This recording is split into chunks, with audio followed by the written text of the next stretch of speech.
I would also like to take this opportunity, because maybe their excellencies will not be with us tomorrow at Kabarak, to say a massive thank you to His Excellency President Yoweri Museveni of Uganda, who came and visited Mzee in hospital and was constantly calling the family, inquiring about Mzee's health.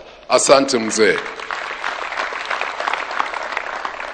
I'll also like to thank His Excellency, the President of South Sudan, Salva Kiir, whom Mzee Moi was very fond of. Everybody knows that Mzee had a soft spot and a special place for the people of South Sudan. And I'd like to say thank you for him, His Excellency, for also coming to hospital and visiting Mzee at the hospital. Asante, thank you, Your Excellency.